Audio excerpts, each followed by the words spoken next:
name is Gabrielle Robinson. And my name is Vanessa Liu, and we're your co-hosts for the Life Unfiltered podcast. Guys, we have something to tell you. So unfortunately, our senior year has ran its course. So this is going to be our last episode. Yeah, we're really sad, but you know what? We're hoping to continue podcasting in college. But this is our last episode with a very, very special guest. The most special guest. The man, the myth, the legend, Thomas Butcher. Well, hello, kids. You're so kind. Thank you. Thank you for having me. I'm so excited to finally be a guest on Life Unfiltered. I've been watching from over there all season. And commenting. Yes. Yeah. And I hopped on over here. So excited to talk to you today. Yeah, we're so excited to have you on. Do you want to introduce us a little bit to who you are? Sure. So those who are watching who don't know me might be wondering, who is this apparition that you've invited onto your podcast? So I am Thomas Butcher. I am a creative content producer here in the Troy School District. So what that means is that I get to make videos and podcasts. I'm a photographer. I help run a lot of the social media. If you follow the Troy School District on Instagram, that's me behind the handle there. Yes. And the other big part about what I do is I run the Creative Guild. And, of course, the two of you know all about that because you were in the Creative Guild. And, of course, this podcast is a product of the Creative Guild. So this is, an extension of what I do with students. Students get to make videos and podcasts, photography. And it's more than just a club. They actually do get paid money by the Troy School District to produce stories about and or for the Troy School District. Mm-hmm. Yeah. Wow. So do you want to tell them how we met you? How we met? Yeah. All of us? Okay. It was leading up to the MLK Day of Service, if I remember correctly. This was early January of 2025. Mm-hmm. We had to make a video with SEC, which the both of you, of course, are a part of. Yeah. And I think it was fate. It was meant to be because after just a brief encounter, we started talking a little bit more. Vanessa was showing me her videos. She was very excited about that. And the next thing I knew, it was like the next week, both of you were in here starting Life Unfiltered. Yep. And I can't even remember life before that. So. Aww. And then you also were like, I need someone to model. And I was like, I got you. Yes, that's right. So I was testing the lighting on this backdrop I was setting up, and Gabby just so happened to volunteer to be the test model for that. And I still have that photo somewhere. I'll have to dig that up. That's funny. You're just standing there like... Yeah. So life has been bright ever since. Yes. And unfiltered. Oh, that's funny. So today it's going to be primarily reflective. We just want to know more about you. So, yeah, do you want to start off? Yeah, let's begin. So can you walk us through your journey and how you are in this position now, handling everything creative in the district with podcast work, photography, filmmaking, music production, and more? Well, it really started back when I was a young student. I started making videos when I was 13 years old. I just kept plugging away at it, trying to figure things out. Fast forward to college, I went to school for communication, minored in broadcasting, but I also was a big part of college radio at that time. And that's how I learned more about podcasting. I kind of threw myself into that in my last semester of college. That's when I started. So all of you kids who get to do it here in the studio have me beat because I got 7th graders and 6th graders who show up here and podcast and whatnot. And it's just exciting to see how far they'll get to go with it, knowing, how that can impact, their journey from there. Mm-hmm. And after college, I was considering this or that. I thought about working in radio or whatnot. I do like to think I have a voice for radio sometimes. Definitely. And the timing worked out, though, with this position here where what was my predecessor had retired, and they were reimagining what that role was. So the role used to be just managing the cable channel because that's how you used to know if you had school or not. You would watch TV, you'd watch the concert on TV, you'd see graduations on TV, public access, that kind of thing. But this was 2018, and times have changed. So they were looking for someone to make videos for the district to put out on Facebook, essentially, and help tell the district story. So my colleague, my former teacher, Mr. Adam Burns at Athens, who runs Athens TV, was the one who connected me to the opportunity, and I've been here ever since. This is my first and only job after college. It's going to be 7 years this fall. Time has flown by, and every single day is another wonderful opportunity to work with kids. Wow. That's crazy. Yeah. I love how TSD has always been a part of you. So Yep, I started kindergarten in the year 2000. Hopped over down the Wow. road to OU for a little bit, but came right back here to the Troy School District. Wow. So, what is the most rewarding part of your job? It's working with you kids, 100%. I think I'm still here because of Creative Guild, because I can make videos anywhere. I can do podcasts about anything. But, I think back on what my mindset was when I was a high school kid and, not knowing exactly what the future was looking like for me. And I know that I wanted to do something to help make a difference with filmmaking. That was kind of the basis of it. And so I just didn't know that the way that would really work out. Yes, people see the videos and sometimes they get thousands of views and people share it. People are very happy to see themselves in videos and whatnot. But I didn't realize what an opportunity I would have to make an impact on a more individual basis with students. I didn't go into education. That was never my plan. That was never the mindset that I had. I accidentally fell into it. And now that I'm here, I don't ever want to give it up. If I could just make my whole career right here, working with kids year after year, and then seeing kids come back and sharing the success that they've had, I would be very happy. Aww. So can you explain more what the Creative Guild is, what it does, and why it's so important to students? Very good transition, Vanessa. Very proud of you. Creative Guild is a work opportunity for students. You have to be at least 14 years of age and a citizen with a social security number, that kind of thing, to be able to work in the state of Michigan. And as long as you're eligible and you have a passion for storytelling, then we can have a conversation about what next steps might look like. So primarily that would be video or podcasting. So you've seen, if you followed the Troy School District on Instagram or other social channels, a lot of work that students have made. Vanessa, of course, you've covered golf. So your golf pictures went out onto the Instagram, and you also did that track video. Yes. So that's out there. And of course, this podcast has been shared in stories and whatnot here or there. So anyone who wants to be able to help tell the story about the opportunities we have in the Troy School District and just have fun. I mean, that's kind of the basis of it, is that you get to have fun while you're learning and also getting paid for it at the same time. It's a really good opportunity. It's a very flexible type of position. It's the one thing that I feel like fits into no matter what your schedule is, because everyone has a very different schedule. I mean, Gabby, you had track in the spring season, and I there was a noticeable difference before track and after track started about what your availability looked like. Yeah. But we still made it work. And there's other jobs out there where it's like they want to schedule you for, their 15, 20 hours a week. And if you can't make that, then they're going to start to look at you and say, maybe we should hire someone else, right? Right. But here in the Creative Guild, as long as we're maintaining communication, we're on the same page, and we're moving forward, then we're going to get along great. Yeah, love that. Yeah. I honestly do really love how flexible it is. And I honestly would be doing this without the pay too.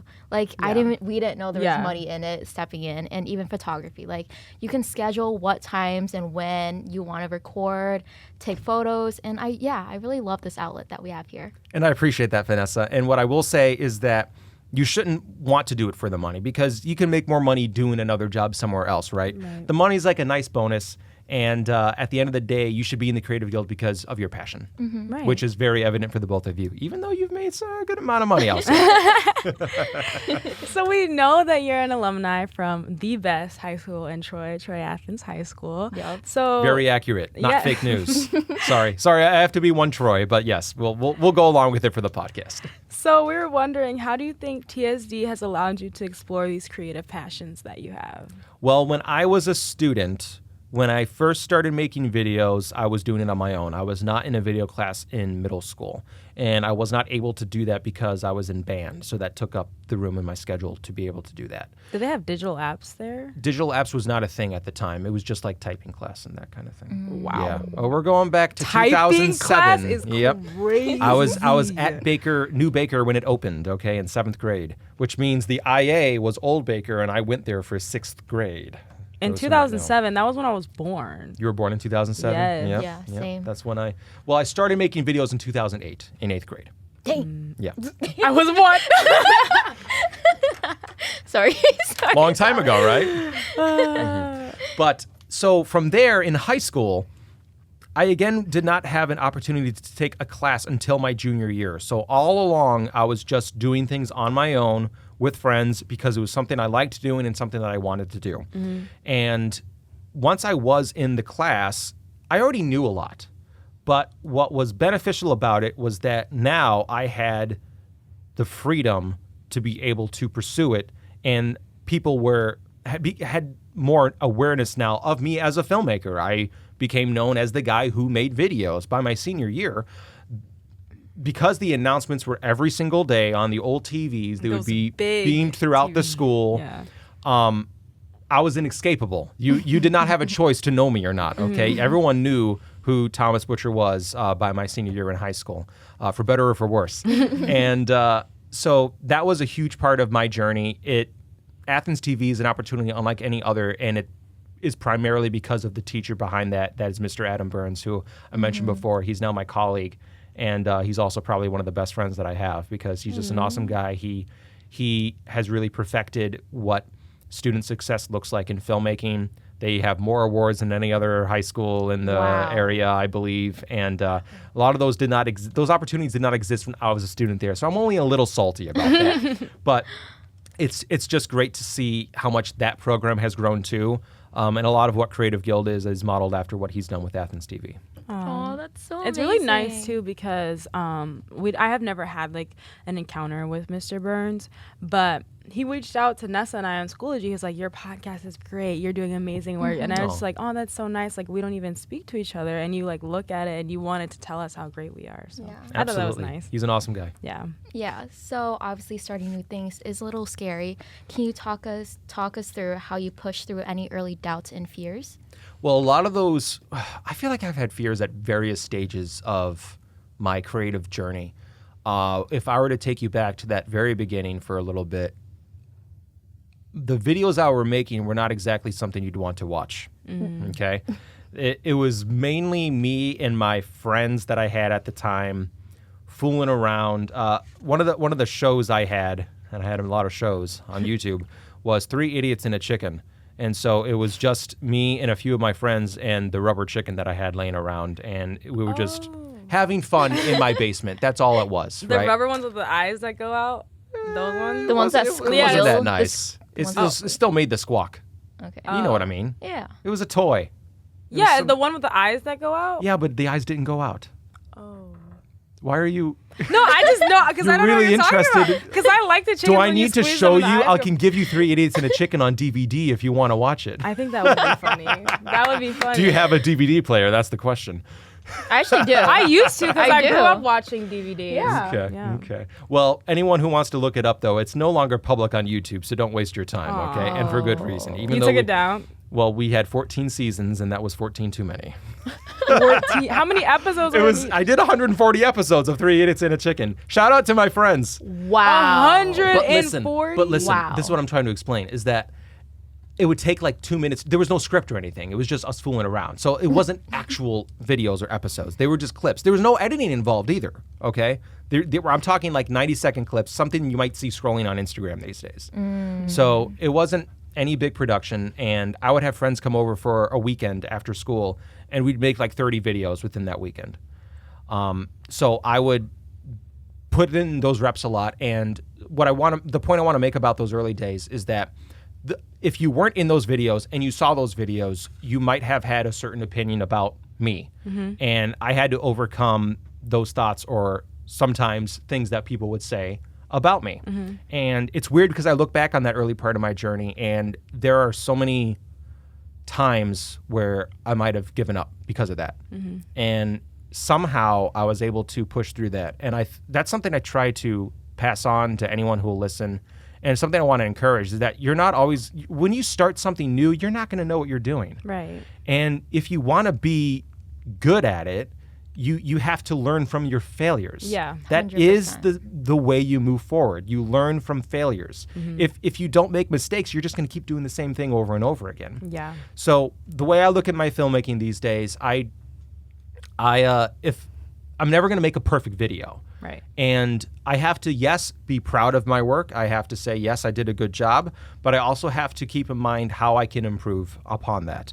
And that's a very personal thing for me as a creative person. And I've just kept moving forward from there. So I could dive deeper, but that's the gist of it. I know both of us can relate to starting new things, being unfamiliar, and that's like an amazing thing that you have here, helping us go through this, helping us, like, I remember we recorded a few episodes and we're like, do you have any feedback to give us? Like, I was saying like too much, or we were doing like filler words or something, and you would give us feedback. Simple stuff. Exactly. So we literally learned through failure. And do you feel comfortable right now? Yeah, more than the first episode. See? Yeah. So you had to get there by just throwing yourself into it. Literally. And what I'll say is that I am so impressed by the two of you, because let's just pause for a second, okay? You started this 5 months ago. Not even 6. It was 5 months ago in January. Wow. Look how much you've done since then. And the fact that you tried something new in your senior year of high school, like, you had to find the courage to throw yourself into that. You didn't know if people wanted to be on the show. You didn't know if people would watch or listen. Right. But it was just something that you wanted to do. So the rest is just icing on the cake, right? You're here getting the experience, learning from it, and who knows how it's going to impact you in the future. You might not be famous podcasters, but the lessons that you've learned from all of your guests, the communication skills that you've picked up, that's going to help pave the way forward for you in some way in the future. Right. And I'm happy to have been a small part of that. And Thank you. Yeah, thank you. The people that we met, I feel like I would not have talked to them without the podcast. You know what I mean? Like Dr. Macheski, I already talked to like Mr. Burden, but like some of the people on the podcast, I would never have been like, oh, hey, how are you? So like knowing them and getting to know them on a more like personal level, and not just like, okay, this is a person that's in a suit and tie and they tell us what to do. Like, it made me feel more comfortable in our school, and like, oh, like this person that we talked to him, like he's really nice, like, you know, he does all this for us. So I'm really thankful for the podcast. And not only that, but it lets like students know, like, these people that are in charge of us, they do genuinely care. Because I don't know any other school district that their superintendent would like want to go on a podcast that students made, but like Dr. Macheski, like, he wanted to get on it, and that makes me feel so like happy. So I'm very thankful for that. And I'm so proud of you having the courage to interview the superintendent of your school district. Yeah. When I was your age, I didn't even know what a superintendent was, okay? Really? So, yeah. So, just, you know, not only being able to talk to them, but also have the courage to invite them on and have a real discussion for other people to see. I mean, once again, that's just a wonderful experience. I don't know how else people get to do cool stuff like that. I mean, that's a pretty unique opportunity. And I've seen you do that with the superintendent, of course, with your principal, but it's still the same thing, because you're taking the risk and you're talking to an authority figure and about, you know, real things beyond just that title of principal, right? And other adults. And just once again, kudos to the two of you. Thank you so much.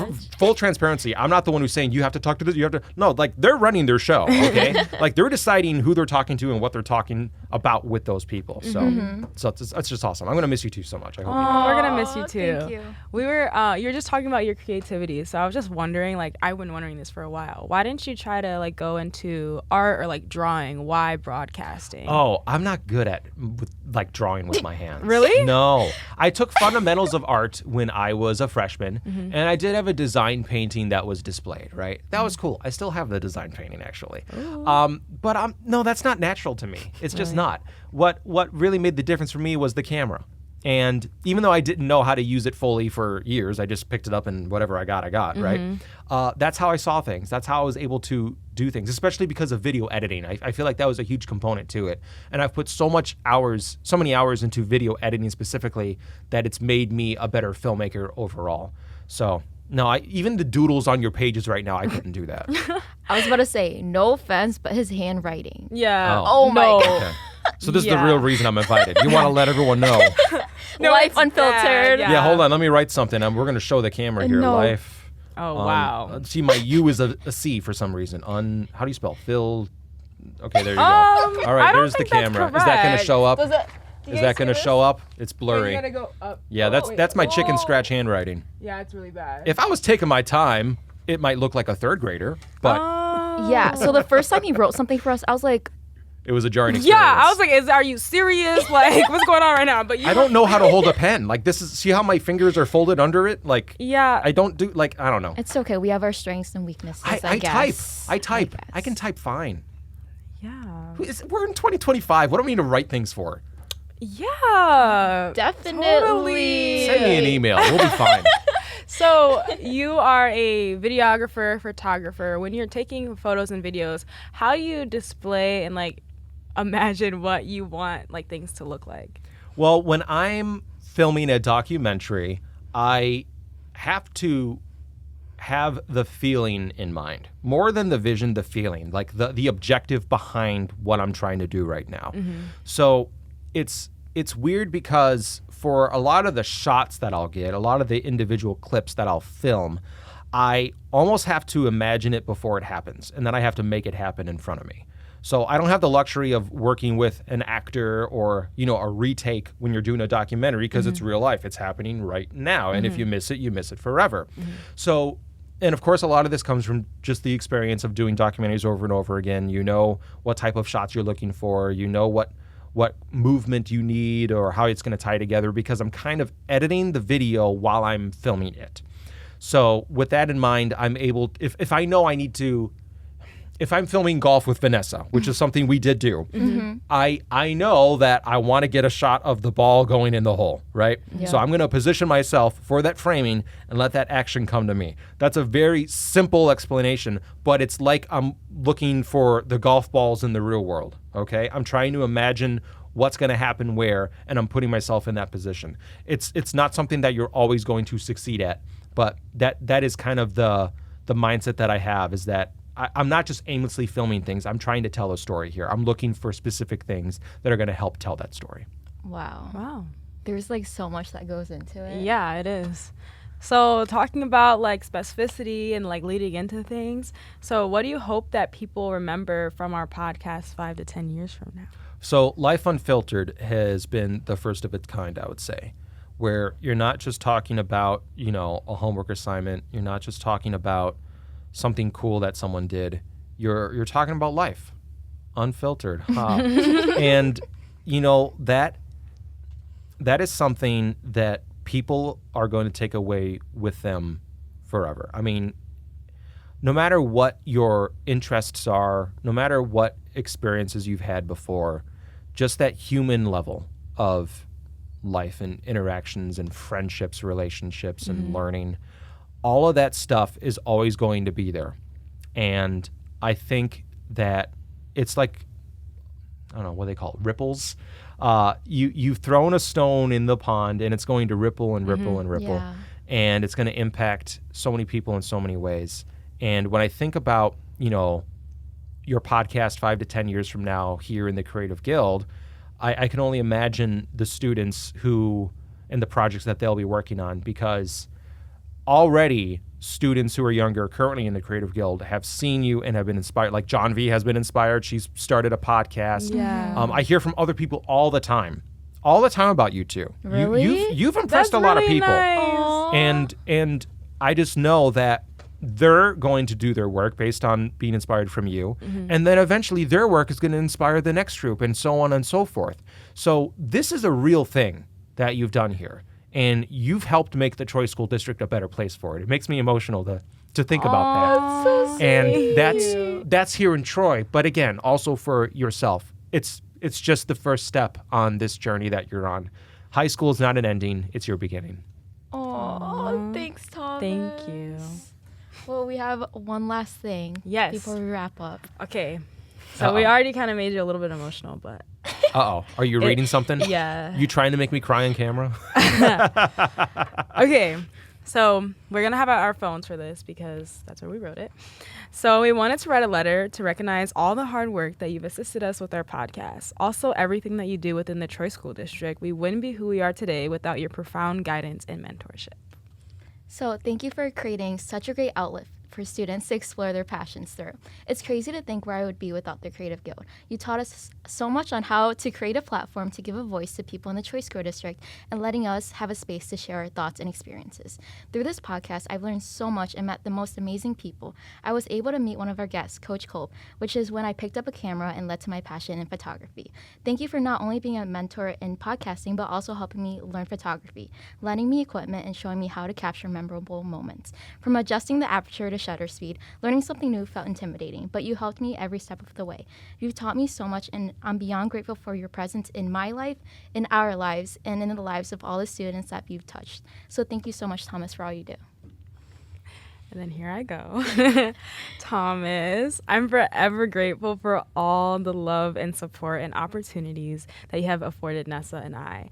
I always strive to leave a legacy wherever I go, and I feel like the Creative Guild and you yourself have granted me the opportunity to do exactly that. I'm forever fortunate to have you as my producer, but also very appreciated to have you as an adult in my life. Many people do not know this, but you surprised me and came to my track meet to watch me run, even though I know your schedule is insanely busy. So it makes me feel so appreciated that you were for your student producers, you were able to do more than Life Unfiltered, and you saw us as people, and I will forever cherish that and your support and kindness this year. It's very bittersweet to be leaving the Creative Guild community and one Troy, but it's very amazing that I was able to get to know wonderful people like yourself. Thank you for giving me a platform to share my voice, my thoughts, and feelings unfiltered.